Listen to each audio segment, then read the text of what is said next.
Chemical kinetics start करेंगे और chemical kinetics में बेटा वो क्वेश्चंस लेंगे जो आपके बोर्ड एग्जाम में आए हुए हैं 2025 में। हमारा फर्स्ट क्वेश्चन रहेगा account for the following, we can not determine the order of reaction, ध्यान से देखो, we can not determine the order of reaction by taking into consideration the balanced chemical equation. ये कहता है कि जो ऑर्डर ऑफ रिएक्शन है बेटा वो बैलेंस्ड केमिकल इक्वेशन से हम डिटरमाइन नहीं कर सकते। अभी जब हम रिवीजन कर रहे थे तो वहां पे एक पॉइंट आया था जब हमने रेट लॉ एक्सप्रेशन लिखा था, मैं वापस लिखता हूं उसको समझाने के लिए। ये हमारी कोई इक्वेशन है and this is balanced chemical equation. अगर इस इक्वेशन के लिए रेट लॉ एक्सप्रेशन लिखना है तो बेटा इस तरह से लिखेंगे, रेट इक्वल्स के ए रेज टू द पावर, ए की पावर जो लिखनी है वो ए हो भी सकती है नहीं भी, इसलिए हम यहां पे एक्स लिखते हैं, और बी की जो कॉन्सेंट्रेशन टर्म्स की पावर है वो वाई लिखते हैं। तो ऑर्डर ऑफ रिएक्शन जो होगा वो एक्स प्लस वाई होगा फॉर दिस पर्टिकुलर रिएक्शन। तो हमने यहां पे आंसर लिखना है कि order of reaction is experimentally determined value, और वो बैलेंस केमिकल इक्वेशन से हम उसको नहीं बता सकते, क्योंकि यहां पे जो एक्स और वाई आपने लिखा है that can be equal to A और बी और may not be equal to A and B. ठीक है, समझ आई बात। इसके बाद क्वेश्चन है a bimolecular reaction may become kinetically of first order under a specific condition. आपने सूडो फर्स्ट ऑर्डर रिएक्शन पढ़ा है ना, तो सूडो फर्स्ट ऑर्डर रिएक्शन दिखती आपको ऐसी है जैसे सेकंड ऑर्डर की रिएक्शन हो, लेकिन होती वो एक्चुअली फर्स्ट ऑर्डर की है। इक्वेशन देखें, देखो यहां पे एक रिएक्शन मैं लिखता हूं और ये आपको आनी भी चाहिए, इन्वर्जन ऑफ केन सुगर। क्या इक्वेशन है बेटा, C12H22O11, यानी कि इसका हाइड्रोलिसिस हम करते हैं एसिडिक मीडियम में, मिनरल एसिड की प्रेजेंस में, तो क्या बनता है यहां पे C6H12O6, ये बनेगा ग्लूकोज, प्लस C6H12O6 ये हमारा होता है फ्रक्टोज। मॉलिक्यूलर फॉर्मूला दोनों का सेम होता है। तो अगर हम इस रिएक्शन के लिए रेट लॉ एक्सप्रेशन दें तो देखो ध्यान से, तो जो रेट होगा बेटा वो होगा यहां पे concentration of cane sugar C12H22O11 और इसके साथ कॉन्सेंट्रेशन ऑफ वाटर। बट जो रेट है वो केन सुगर की कॉन्सेंट्रेशन की पावर 1 पे डिपेंड करता है, और यहां वाटर की जो कॉन्सेंट्रेशन है वो आपको 0 लेनी है। ठीक है, यहां रिएक्शन को देखते हैं तो ऐसा लगता है कि रिएक्शन का ऑर्डर 2 होना चाहिए, लेकिन स्पेसिफिक कंडीशन ये हो जाती है कि जो वाटर है आपका वो बेटा एक्सेस में यहां पे रहता है, और एक्सेस में वाटर रहेगा तो फिर यहां पे ऑर्डर ऑफ रिएक्शन जो रहेगा वो 1 रहेगा, क्योंकि वाटर की कॉन्सेंट्रेशन पे आपकी रिएक्शन का रेट डिपेंड नहीं करेगा। ठीक है, समझ आ गई बात। तो दोनों क्वेश्चन बहुत बढ़िया हैं। इसके बाद क्वेश्चन है आपका the reaction between H2 and I2 was carried out in a sealed isothermal container. H2 और I2 की रिएक्शन करा रहे हैं, the rate law for the reaction was found to be this one. देखो ध्यान से देखो, ये रेट लॉ एक्सप्रेशन है, rate equals k concentration of H2 and concentration of I2।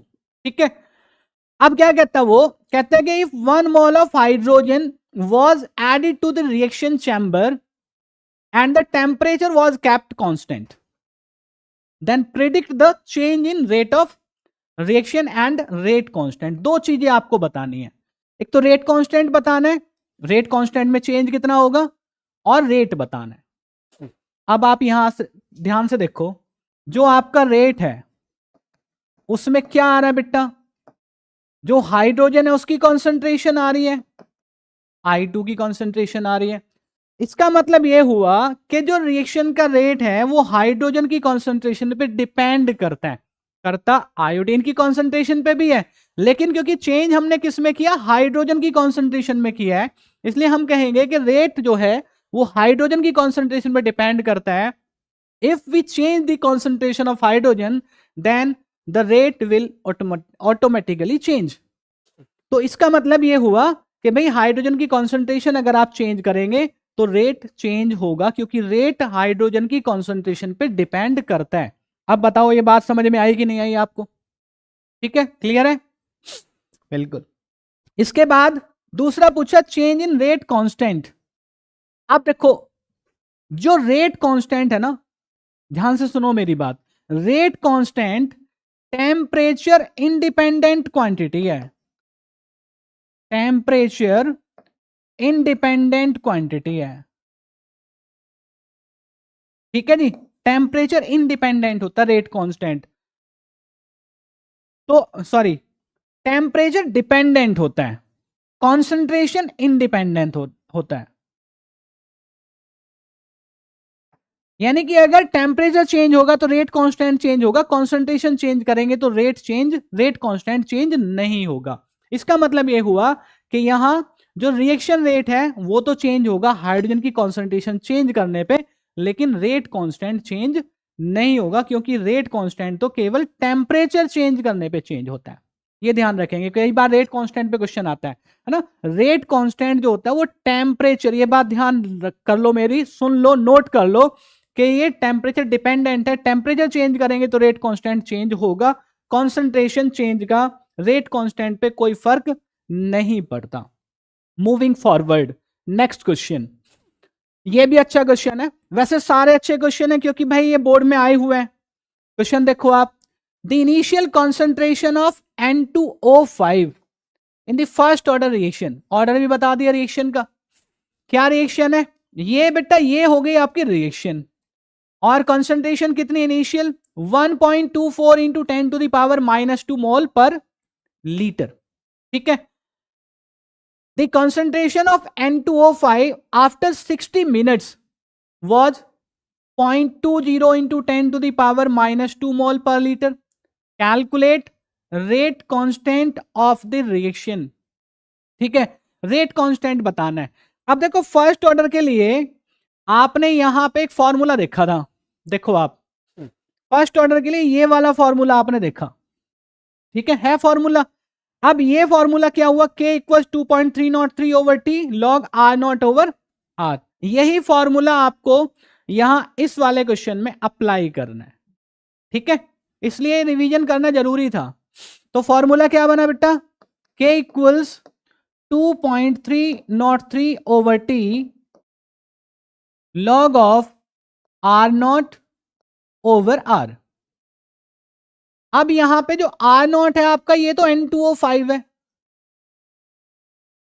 क्योंकि रिएक्टेंट आपका क्या है N2O5, तो इसको यहां एक्सचेंज कर दें, तो इसको ना ऐसे लिख दो फिर इसके लिए, N2O5 की कॉन्सेंट्रेशन, इनिशियल कॉन्सेंट्रेशन नॉट भी लगा के देंगे, divided by concentration of N2O5 after time t। और t हमें कितना मिला है, देखो t हमें मिला है यहां पे 60 मिनट्स, ये रहा, ये वैल्यू सब्स्टिट्यूट कर दो, तो k equals 2.303 over t, t equal 60। ठीक है बेटा, लॉग ऑफ N2O5 कितना है 1.24 into 10 to the power -2 divided by 0.20 into 10 to the power -2। ठीक है, सिंप्लीफाई करेंगे तो ये आएगा k equals 2.303 divided by 60 log of, अब ये देखो आप यहां पे 10 टू द पावर -2 से 10 to the power -2 cancel out, 0.20 से 1.24 को डिवाइड करेंगे तो कितना आ गया, 2 6 या 12, 6 आ गया ये, तो log 6। अब यहां भी देख लो, यहां log 6 की वैल्यू गिवन भी है, ये बन गया आपका। तो k इक्वल्स क्या आ गया अभी, तो k इक्वल्स बेटा आ जाएगा 2.303 ओवर 60 इंटू log 6, log 6 की वैल्यू 0.778। अब ये हमने करना है कैलकुलेट, ठीक है, करो एक बार कैलकुलेट। तो आप इसको कैलकुलेट करोगे तो जो k की वैल्यू आएगी वो कितनी आएगी बेटा?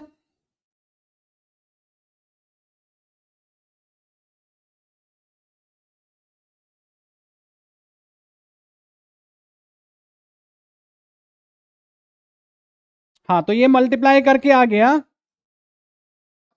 आप कर लो वैसे, 0.0298।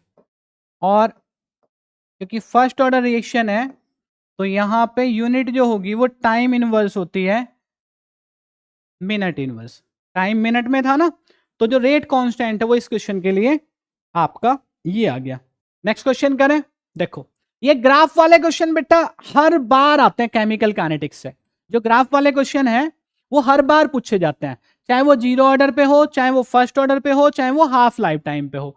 तो ये तीनों चारों तरह के ग्राफ ना आप पढ़ के जाना, क्वेश्चन आपको जरूर मिलेगा। ठीक है, यहां देखो 2025 में ये क्वेश्चन पूछा भी गया है। क्वेश्चन क्या है? Observe the graph shown in the figure and answer the following questions. अब यहां पे एक इक्वेशन अभी हमने लिखी थी, ये वाली, ये इक्वेशन वापस लिख दो आप। क्या इक्वेशन है ये? k equals 2.303 over T log of R naught over R. वहां पे जो रिएक्टेंट था हमारा N2O5 था, तो N2O5 की टर्म्स में लिखा था। यहां देखो, ये जो है ना, ये रिएक्टेंट R की टर्म्स में लिखा हुआ है। क्यों लिखा है? क्योंकि यहां पे log R naught over R और टाइम के बीच में ग्राफ प्लॉट किया गया है। अब ये किस में होता है? ये फर्स्ट ऑर्डर की इंटीग्रेटेड इक्वेशन में होता है। फर्स्ट ऑर्डर की इंटीग्रेटेड इक्वेशन में होता है। समझ में आ रही है बात? अब फर्स्ट ऑर्डर की इंटीग्रेटेड इक्वेशन में होता है तो इस फॉर्म में लेके आ जाएंगे इस इक्वेशन को। कैसे लिखेंगे? Log of R naught over R equals, ये आ गया k into T over 2.303। Log R naught over R को इधर रख लिया, बाकी चीजों को इधर ले गए। ठीक है, अब ये देखो आप, ये जो इक्वेशन है ये इस फॉर्म में बन गई। किस फॉर्म में? y equals mx। अब इसमें y हो गया, देखो ये हमारा, x हो गया टाइम, ये है टाइम यहां पे। ठीक है, तो क्या बचा? m जो हमारा बचा, m की जरूरत पड़ेगी हमें, तो m जो हमारा बचा वो हो गया k ओवर 2.303। और ये m होता है क्या भाई? m होता है क्या है? ये स्लॉप होता है। तो जो m स्लॉप है ये इसने पूछा भी है इस क्वेश्चन में, आप ध्यान से देखोगे तो जो सेकंड पार्ट है, what is the slope of the curve. तो स्लॉप m होता है, m आपको निकाल के देना है, m की वैल्यू है तो आप बता देंगे कि जो स्लॉप ऑफ द कर्व है वो होगा आपका k ओवर 2.303। क्लियर है? अब दूसरी बात, what is the order of the reaction. अब ये रिएक्शन मैंने फर्स्ट ऑर्डर की ऐसे लिख दी, क्यों लिख दी? क्योंकि यहां पे ग्राफ को देख के मुझे समझ में आ गया। अब ये चीज आपको भी सीखनी है कि जीरो ऑर्डर के लिए ग्राफ क्या होता है, फर्स्ट ऑर्डर के लिए ग्राफ कैसा होता है, और हाफ लाइफ टाइम के लिए, चाहे वो जीरो ऑर्डर के लिए हो चाहे वो फर्स्ट ऑर्डर के लिए हो, वो ग्राफ किस तरह के होते हैं। उस ग्राफ की हेल्प से हम इस तरह की इक्वेशन लिख पाएंगे और क्वेश्चन को इजीली कर लेंगे। समझ गए? क्योंकि मुझे पता था कि भी log R naught over R और टाइम जो है ना वो किस में बनता है? ये फर्स्ट ऑर्डर रिएक्शन में बनता है। इसका मतलब ये हुआ कि जो ग्राफ है हमारा ये बेटा फर्स्ट ऑर्डर रिएक्शन के लिए है। किसके लिए? फर्स्ट ऑर्डर रिएक्शन के लिए। ये दोनों पार्ट हो गए आपके, ये आपका ए पार्ट हो गया और ये स्लोप पूछा है ये आपका बी पार्ट हो गया। होप सो ये बात समझ में आई होगी, ठीक है ना? ये बढ़िया बात है, अच्छी बात है केमिकल काइनेटिक्स की। ग्राफ पे बेस्ड क्वेश्चंस हमको आने चाहिए। यहां से हमको समझ में आता है इस इक्वेशन से कि log R naught over R versus T graph plot करते हैं तो वो एक स्ट्रेट लाइन आती है। ये हमें पहले से पता होना चाहिए। ठीक है, फिर हमें प्रॉब्लम नहीं आएगी क्वेश्चन करने में। बढ़े आगे, चलो। The rate of a reaction, देखो ये बहुत बढ़िया क्वेश्चन है बेटा, बहुत ही बढ़िया क्वेश्चन है, ठीक है। The rate of a reaction, ये रिएक्शन है A plus B gives out product. कुछ डाटा गिवन है, क्या है यहां पे देखो, 3 एक्सपेरिमेंट किए गए हैं, 1 2 3। इसमें ए की कॉन्सेंट्रेशन ये है, बी की कॉन्सेंट्रेशन ये है, और ये रेट है रिएक्शन का हर एक कॉन्सेंट्रेशन पे, ठीक है। तो अगर हम यहां पे देखें, थोड़ा सा ध्यान दें, तो वैसे तो क्वेश्चन सॉल्व करेंगे, लेकिन थोड़ा सा ध्यान दें अगर कॉन्सेंट्रेशन पे और रिएक्शन रेट पे, तो आप देखो जब इनिशियल जब कॉन्सेंट्रेशन ए का 0.01, बी का 0.01, तो रेट ये हो गया। अब बी की जो कॉन्सेंट्रेशन है उसको रखा गया कांस्टेंट, ध्यान से सुनना, बहुत बढ़िया बात बता रहा हूं। जो बी की कॉन्सेंट्रेशन है उसको तो रखा गया कांस्टेंट, और ए की कॉन्सेंट्रेशन को कर दिया गया डबल। जब ए की कॉन्सेंट्रेशन को डबल किया गया, यहां पे देखो, तो जो रेट है आपका वो भी डबल हो गया। ये 5 इंटू 10⁻³ का डबल है 1 इंटू 10⁻², ठीक है। रेट डबल, ए की कॉन्सेंट्रेशन डबल करते हैं तो रेट डबल होता है। इसके बाद अब आप देखो फर्स्ट और थर्ड में ए की कॉन्सेंट्रेशन कांस्टेंट, बी की कॉन्सेंट्रेशन डबल की है, लेकिन फर्स्ट और थर्ड एक्सपेरिमेंट में जो रिएक्शन का रेट है वो बेटा कांस्टेंट रहता है, चेंज नहीं होता। बी की कॉन्सेंट्रेशन चेंज करते हैं तो रेट ऑफ रिएक्शन चेंज नहीं हो रहा है। इसका मतलब यह हुआ कि रेट ऑफ रिएक्शन बी की कॉन्सेंट्रेशन पे डिपेंड नहीं करता। लेकिन ऐसे आंसर तो लिख नहीं सकते, ये तो मैंने आपको हिंट दिया है कि हमको क्वेश्चन समझ में आ जाए कि इसका आंसर ये होने वाला है। अगर ये डेटा देख के हम डायरेक्ट क्वेश्चन को करें तो जो रेट होगा ना, रेट लो एक्सप्रेशन बेटा ऐसे लिखा जाएगा, जो ए का जो ऑर्डर है वो 1 है और जो बी का ऑर्डर है वो 0 है। क्यों? क्योंकि ए की कॉन्सेंट्रेशन डबल करने पे जो रेट है वो डबल होता है, बी की कॉन्सेंट्रेशन डबल करने पे रेट पे कोई फर्क नहीं पड़ता। इसका मतलब रेट बी की कॉन्सेंट्रेशन पे डिपेंड नहीं कर रहा है, इंडिपेंडेंट है। समझ गए? तो ये बात तो हुई डायरेक्ट वाली, लेकिन हमें तो ये सॉल्व करके दिखाना पड़ेगा। सॉल्व करके दिखाएंगे तो कैसे करेंगे? इसके लिए ना हम 3 इक्वेशन बनाएंगे। देखो रेट क्या रहेगा, सपोज जो रेट है हमारा, है ना, उसको हम ऐसे कंसीडर कर लेते हैं, भाई हमें तो ऑर्डर पता करना है, तो ए की पावर एक्स और बी की पावर वाई मान लेते हैं। 3 इक्वेशन बनेगी फॉर एक्सपेरिमेंट नंबर 1। रेट को लिखेंगे हम स्मॉल आर से, तो जो R1 होगा हमारा ये होगा बेटा के, और कॉन्सेंट्रेशन कितने फर्स्ट एक्सपेरिमेंट में 0.01 raise to the power X, 0.01 raise to the power Y. Experiment number 2 R2 equals, ये देखो k 0.02 raise to the power X and 0.01 raise to the power Y. ठीक है, ये इक्वेशन नंबर 1। एक equation और बनेगी अभी, ये इक्वेशन नंबर 2, और इक्वेशन नंबर 3 जो होगी आपकी वो होगी R3 इक्वल्स के। एक्सपेरिमेंट 3 में जो कंसंट्रेशन है वो है 0.01 raise to the power X and 0.02 raise to the power Y. Then this is your equation number 3। 3 equation बना ली on the basis of 3 experiments. समझ आ गई बात? अब क्या करेंगे, अब यहां से 1 बाय 1 हम x और y की वैल्यू निकालेंगे। तो इसके लिए क्या करें आप, जो सेकंड वाली इक्वेशन आपकी बनी है उसको फर्स्ट से डिवाइड कर दें।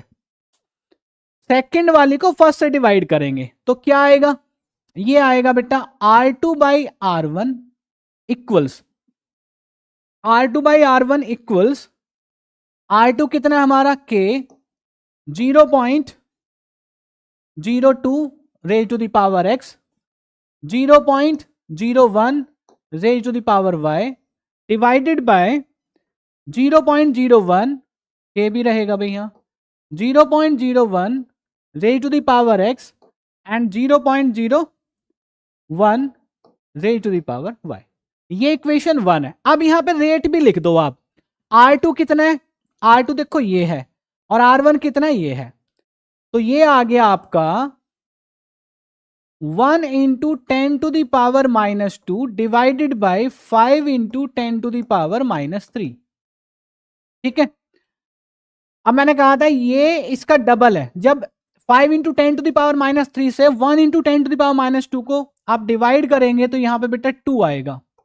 अब ये देखो k से k कैंसिल आउट हो गया, यहां इससे ये कैंसिल आउट हो गया, और इसको सॉल्व करो आप तो ये आएगा 2⁻x, और यहां 2 की पावर 1 लिख सकते हैं। तो इससे x की वैल्यू क्या आ गई बताओ आप, तो x की वैल्यू बेटा यहां पे आ गई आपकी 1।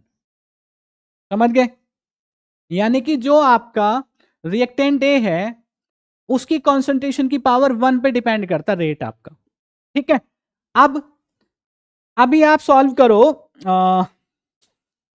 थर्ड इक्वेशन को 1 से डिवाइड करो। ये ऐसे ही जैसे मैंने यहां पे बताया था, कौन सी इक्वेशन से किसको डिवाइड करना है, एक टर्म कैंसिल आउट होनी चाहिए। तो क्या बनेगा भाई, ये बनेगा R3 over R1 equals, R3 क्या है k 0.01 raise to the power x and 0.02 raise to the power y divided by k 0.01 raise to the power x and 0.01 raise to the power y। ठीक है, ये first का data है नीचे, और ये ऊपर थर्ड का डाटा है। समझ गए, तो R3 R1 यहां लिख लेंगे जैसे पहले लिखा था हमने। तो देखो R3 क्या है, 5 इंटू 10⁻³ डिवाइडेड बाय 5 इंटू 10⁻³ कितना आ गया, ये आ गया 1 इक्वल्स, देखो k से k कैंसिल आउट, ये x वाली टर्म यहां कैंसिल आउट, ये बचा, तो 1 से 2 को डिवाइड करोगे तो 2 आएगा, ये आ गई 2 की पावर y। अब 2 की पावर y है तो यहां भी 2 की पावर आना चाहिए, और यहां वैल्यू है 1, तो 2 की पावर 0 1 होता है, तो 1 को लिख देंगे हम 2 की पावर 0, क्योंकि हमें पावर कंपेयर करनी है ना। 2 की पावर 0 का मतलब बेटा 1 ही तो होता ही है। तो y कितना आ गया, y आपका आ गया 0। अब देख लो आप, यही मैंने आपको बताया था कि भाई अगर हम रेट लो एक्सप्रेशन लिखेंगे तो ये आ गया आपका concentration A raise to the power 1 and concentration B raise to the power 0। देखो कितना बढ़िया क्वेश्चन है। ठीक है, ये सॉल्व करना आ गया तो केमिकल काइनेटिक्स आ गई आपको।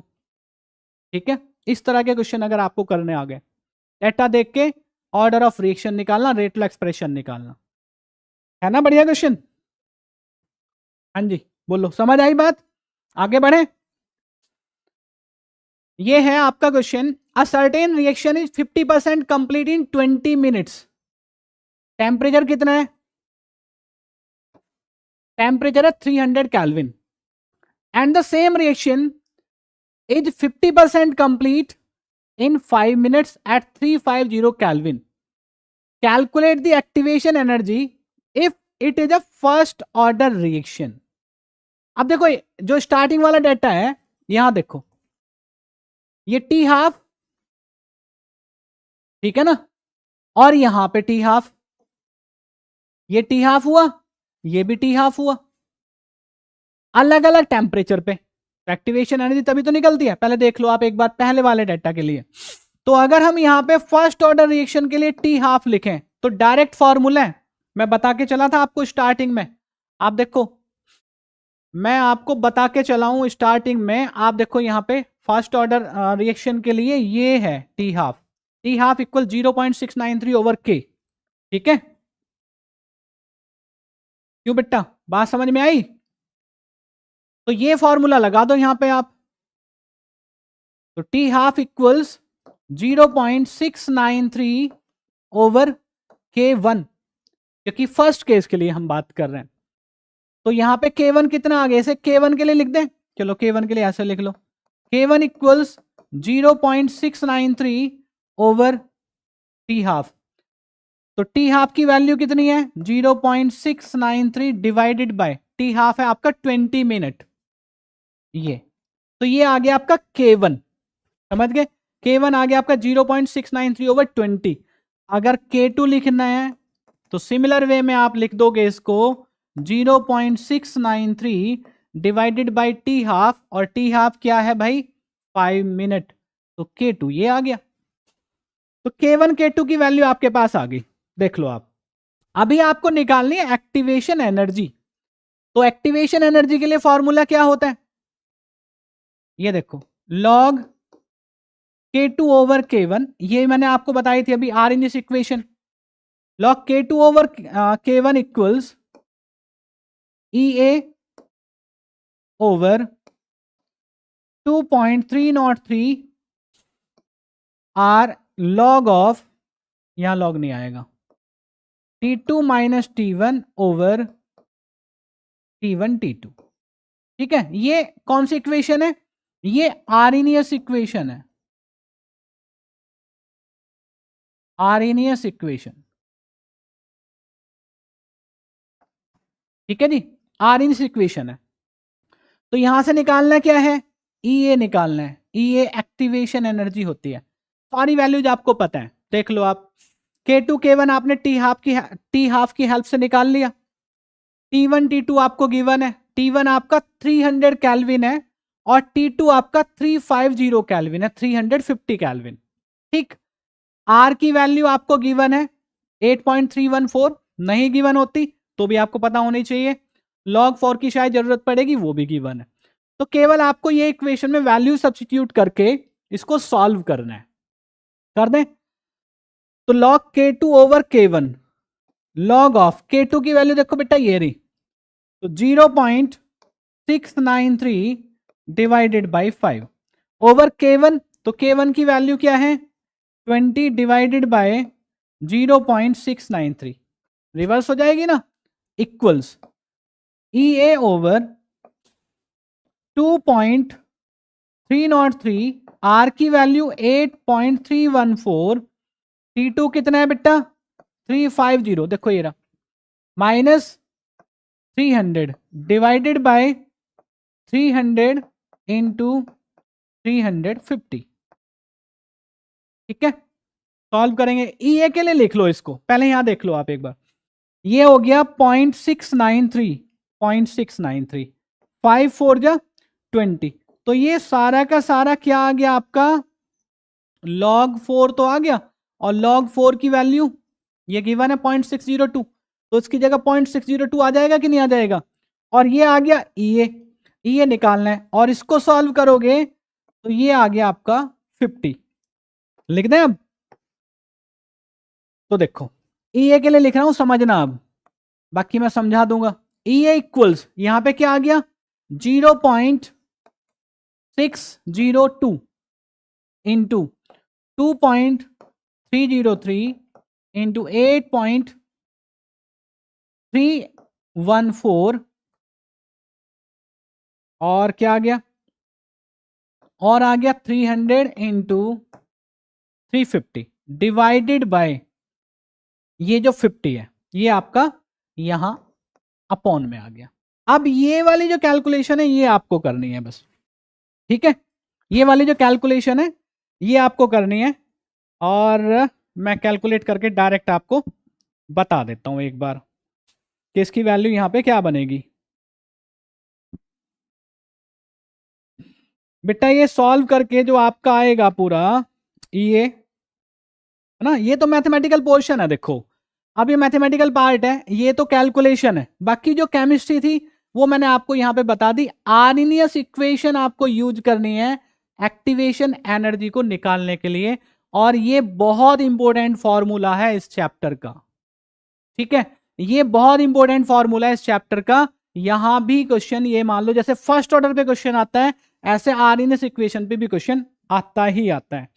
तो सॉल्व करेंगे तो ये आएगा आपका EA की वैल्यू आ गई 24205, है ना, और ये जो वैल्यू है देखो यहां जूल है ना, R की वैल्यू, तो जूल पर मोल। ठीक, ये E आ गया, एक्टिवेशन एनर्जी आ गई आपकी इस वाले प्रोसेस के लिए, समझ गए। तो इसमें जो मेन बात है वो ये है कि इनिशियली तो आपको टी हाफ, देखो फर्स्ट ऑर्डर भी पूछ लिया और उसके बाद आपसे एक्टिवेशन एनर्जी यानी कि आरएनएस इक्वेशन का फॉर्मूला पूछ लिया। ये रहा आपका मैथमेटिकल पोर्शन। ये कैलकुलेशन तो देखो आनी चाहिए, कैलकुलेशन तो आपको करनी ही पड़ेगी। This is the mathematical part. अब बताओ बात बनी कि नहीं बनी? आगे बढ़े। अब ये भी एक बहुत बढ़िया क्वेश्चन है। Reactant A underwent decomposition reaction. Reactant A underwent a decomposition reaction. The concentration of A was measured periodically and recorded in the table given below. ये टाइम है और ये कॉन्सेंट्रेशन ऑफ ए है, ठीक है। Based on the above data predict the order of the reaction and right the expression for the rate law. अब देखो ये डाटा को ध्यान से देखो, आप देख रहे हो ध्यान से? तो देखो ये टाइम 0, इसका मतलब ये आपकी इनिशियल कॉन्सेंट्रेशन, इनिशियल टाइम हो गया है, तो यानी कि रिएक्शन बस स्टार्ट हो रही है। तो 0.40 आपकी इनिशियल कॉन्सेंट्रेशन होगी ए की। इसके बाद आफ्टर 1 आवर, मैंने क्या कहा? आफ्टर 1 आवर, ध्यान सुनना, आफ्टर 1 आवर जो कॉन्सेंट्रेशन है वो 0.40 से 0.20 हो गई। इसका मतलब आधी हो गई है ना, और आधी रह गई। तो यहां अगर देखें तो टी हाफ जो है वो 1 है, 1 आवर, ठीक है। टी हाफ जो है वो 1 आवर है। यहां से आगे बढ़ो, 1 के बाद 2, कॉन्सेंट्रेशन 0.20 थी, लेकिन आफ्टर 1 आवर, यहां भी 1 और 2 के बीच में 1 आवर का डिफरेंस है, यहां जो कॉन्सेंट्रेशन मिली वो आधी मिली। इसका मतलब यहां भी जो टी हाफ है वो 1 आवर ही है। यहां भी देखो, यहां भी जो टी हाफ है 2 के बाद 3 आ गया, तो ये भी टी हाफ कितना है यहां? ये भी 1 आवर है। अब बेटा ये जो टी हाफ 1 आवर आ रहा है, it is independent to the initial concentration of reactant, समझ गए? और ऐसा कब होता है? ऐसा तब होता है जब आपकी रिएक्शन फर्स्ट ऑर्डर की होती है। बहुत काम की बात है ये, जब आपकी रिएक्शन फर्स्ट ऑर्डर की होती है, क्योंकि यहां 0.40 से 0.20 हुआ, कॉन्सेंट्रेशन यहां कम थी। लेकिन अगर इस वाले प्रोसेस के लिए हम देखें तो यहां तो कॉन्सेंट्रेशन 0.20 थी, तो 0.40 से 0.20 हो रही है, वो भी 1 आवर में। 0.20 से 0.10 हो रही है, यानी कि हाफ हो रही है, वो भी 1 आवर में। इसका मतलब ये हुआ कि जो आपकी रिएक्शन है ना, जो आपकी रिएक्शन है वो कौन से ऑर्डर की होगी? ध्यान से सुन लो आप, ये बेटा रिएक्शन आपकी फर्स्ट ऑर्डर की होगी। कौन से ऑर्डर की होगी? फर्स्ट ऑर्डर की होगी। और जब फर्स्ट ऑर्डर की होगी तो इसने कहा है right the expression for the rate law. तो रेट जो लिखेंगे वो कैसे लिखेंगे? तो रेट ऐसे लिखेंगे। फर्स्ट ऑर्डर के लिए तो ऐसे लिखा जाएगा ना। देखो कितना बढ़िया क्वेश्चन है, बहुत इंटरेस्टिंग क्वेश्चन है ना। 2-3 क्वेश्चन आगे डाटा बेस्ड, डाटा आपने ऑब्जर्व करना है टेबल से और आंसर करना है। तो based on the above data predict the order of the reaction. T half T half T half same है ना, 1 आवर है and independent to the initial concentration of reactant. इसका मतलब this is the first order reaction, और जब reactant A है, first order reaction है, तो rate law expression will be written like this. कैसी बात रही? मजा आया? चलो नेक्स्ट क्वेश्चन है, फॉर अ रिएक्शन, ये बेटा रिएक्शन है ट्वाइस H2O2 है ना, decomposes into twice H2O plus O2। The proposed mechanism as given below. ये देखो यहां पे 2 स्टेप में रिएक्शन हुई है। कितने स्टेप में? 2 स्टेप में। एक पहला वाला स्लो स्टेप है, दूसरा वाला फास्ट स्टेप है। 3 पार्ट है क्वेश्चन के, इनका आंसर करना है। तो सबसे पहले ना लास्ट वाला करते हैं, यहां से शुरू करेंगे तो बढ़िया लगेगा, बढ़िया रहेगा है ना। चीजें स्टेप बाय स्टेप होंगी, सीक्वेंस में होंगी। Out of steps 1 and 2 which one is rate determining step. अब केमिकल काइनेटिक्स जब पढ़ रहे हैं तो बेटा हमें पता होना चाहिए कि रेट डिटरमाइनिंग स्टेप जो होता है वो रिएक्शन का स्लो स्टेप होता है।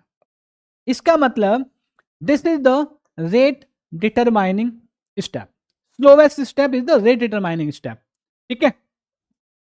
फिर right the rate law for the reaction. अब रेट डिटरमाइनिंग स्टेप आपका स्लो वाला है, यानी कि ये वाला है, तो रेट लॉ एक्सप्रेशन कैसे लिखेंगे भाई बता देना।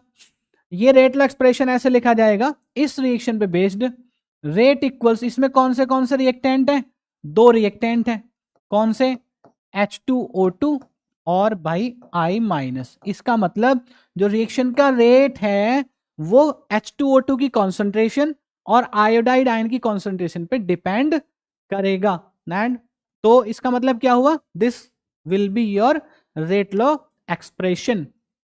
सेकेंड पार्ट करें तो right the overall order of reaction. अब यहां देख लो रेट लॉ एक्सप्रेशन ये है, तो इसकी पावर 1, इसकी पावर 1, तो ऑर्डर ऑफ रिएक्शन क्या होगा भाई, पावर क्या कर देते हैं, सम कर देते हैं सर, तो कर दो बेटा 1 + 1 दैट इज 2, तो ऑर्डर ऑफ रिएक्शन कितना हो गया, 2 हो गया। तो बेटा ये थे वो क्वेश्चंस जो आपके बोर्ड एग्जाम में 2025 में पूछे गए हैं। अगर आप ये क्वेश्चंस भी करेंगे तो आपको बहुत ज्यादा हेल्प मिलने वाली है इस केमिकल काइनेटिक्स चैप्टर में। ठीक है, थैंक यू सो मच।